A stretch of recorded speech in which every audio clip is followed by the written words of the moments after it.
Hello everybody, I'm Ali and you're watching my channel Arma Tech. This video is for people who want to buy a good speaker using the best available deals to avoid emptying their pocket.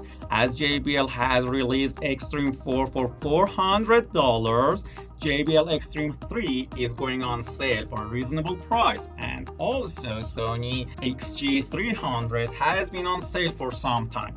In this video, I'm going to compare these two speakers side by side and you can see which one is the best choice for you. Let's start with what manufacturers say about their products. Okay, let's go through specifications. JBL has announced that Extreme 3 has two woofers producing 25 RMS watts and two tweeters producing 25 RMS watts by its product unit. But JBL did not say any number about the produced power while you play it on the battery. However, I have experienced a notch of power reduction while I played on its battery.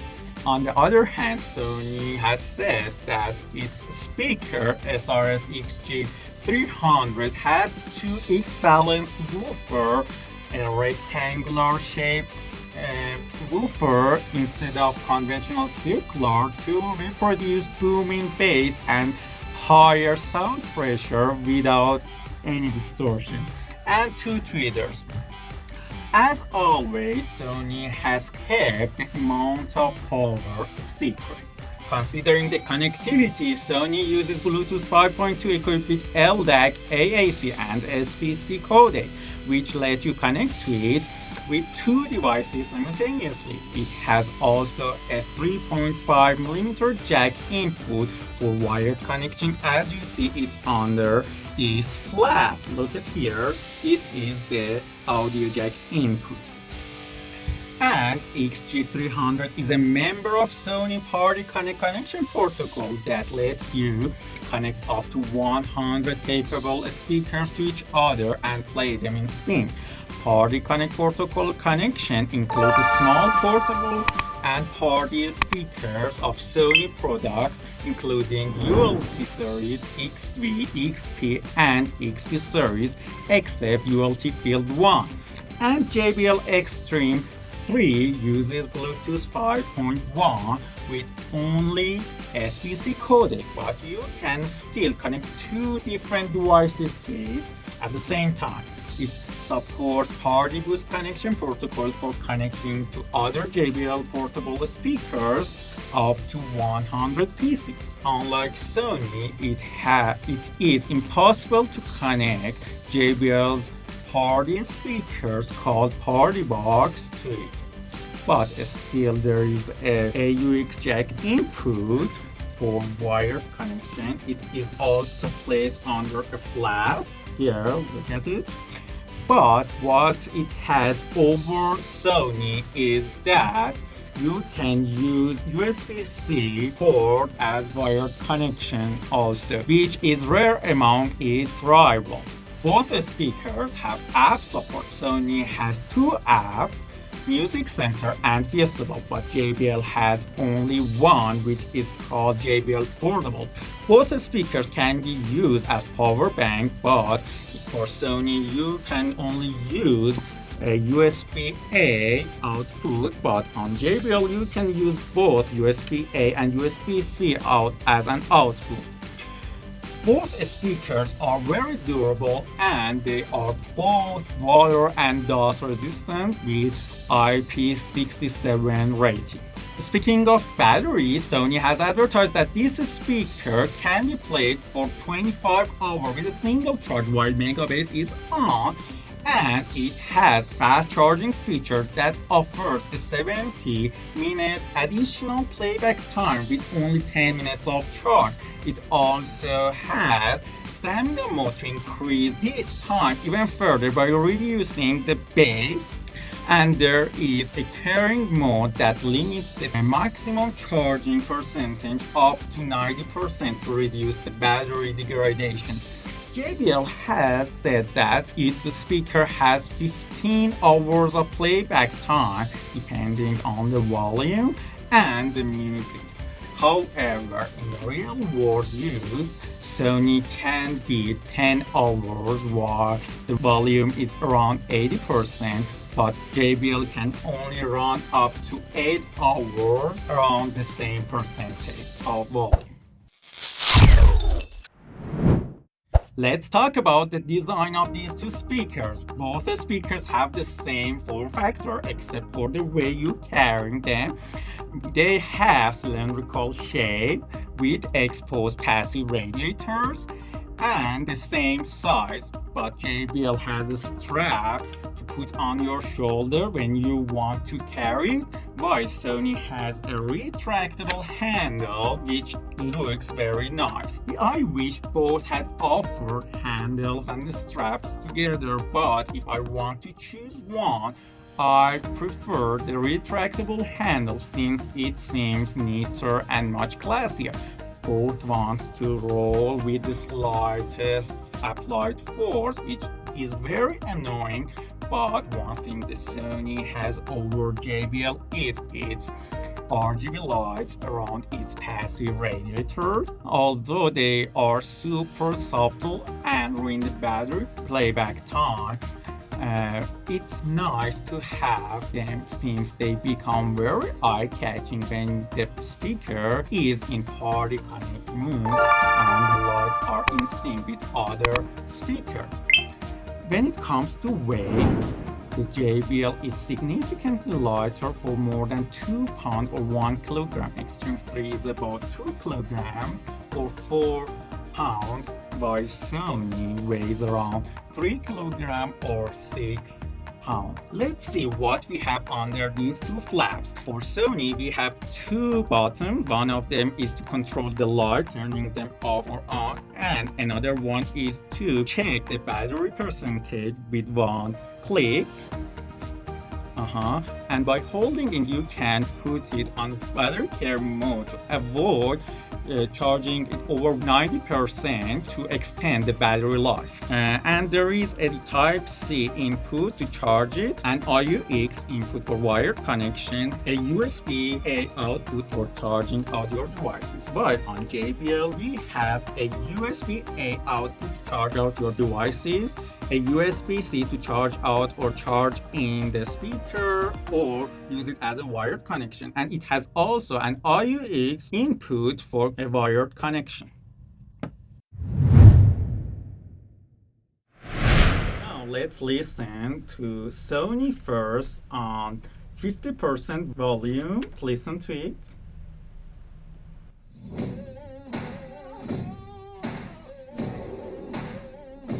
Mega bass turned on.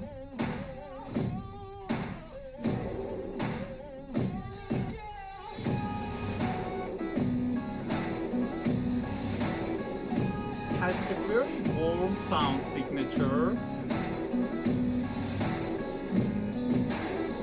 Lacks in detail, but has lots of layers on it.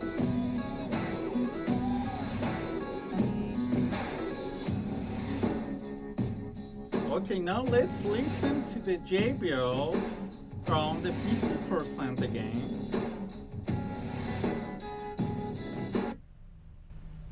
Okay, let's connect the JBL.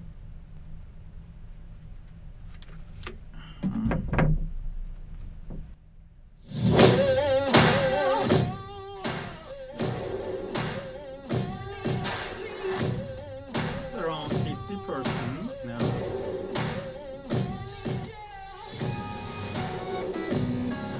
Now 50%. Much louder than Sony.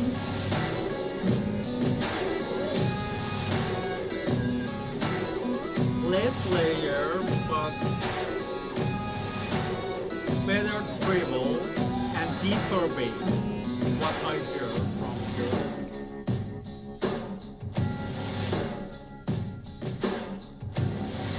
But you can hear the lower layer onto the music on JBL. Okay, let's increase the volume onto 100%.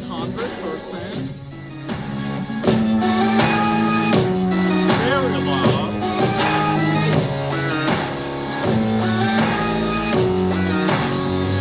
The treble can become annoying sometimes.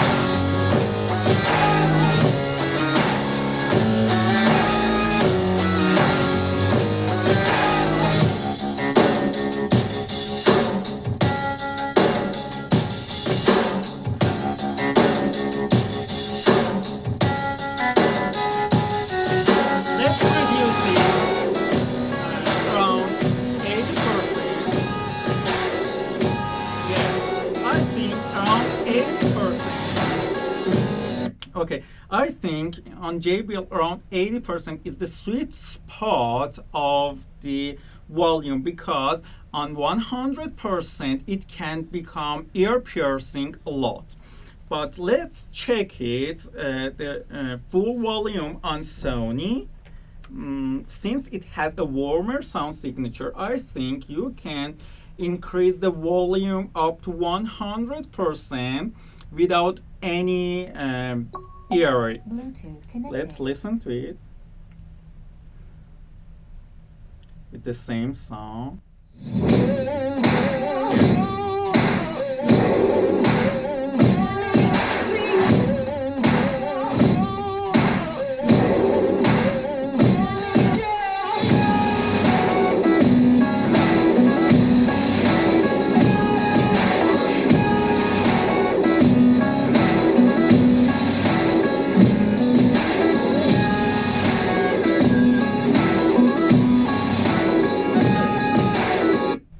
You know what is significantly obvious to me is that the bass on Sony is much fuller compared to JBL. While JBL goes deeper, but it really shakes you. When I put my arm on the table, I could feel the shake of this table. Although the JBL can shake, it's not as full as Sony. And you can increase the volume of Sony to the full without any pressure on your ear. However, it cannot compete with JBL in terms of max volume. All in all, if you want to listen to a smooth sound, I think you should opt for Sony. But if you want to really party and take your speakers outside, I think you should opt for JBL because of its brighter sound signature and deeper bass. You would be happier if you choose JBL over Sony. But if you are someone who wants to listen to music at your room, I think Sony is more beautiful and has a warmer, more pleasant sound inside.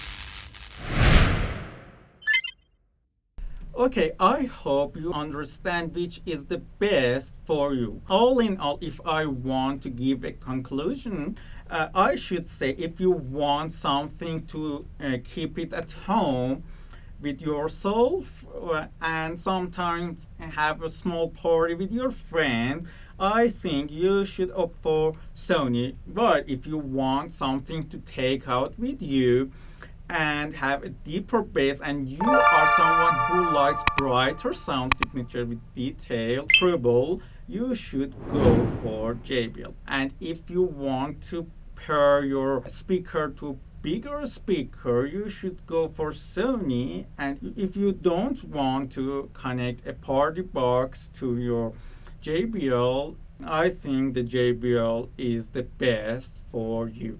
Thank you for watching my channel, and I want you to like and subscribe my channel. Thank you.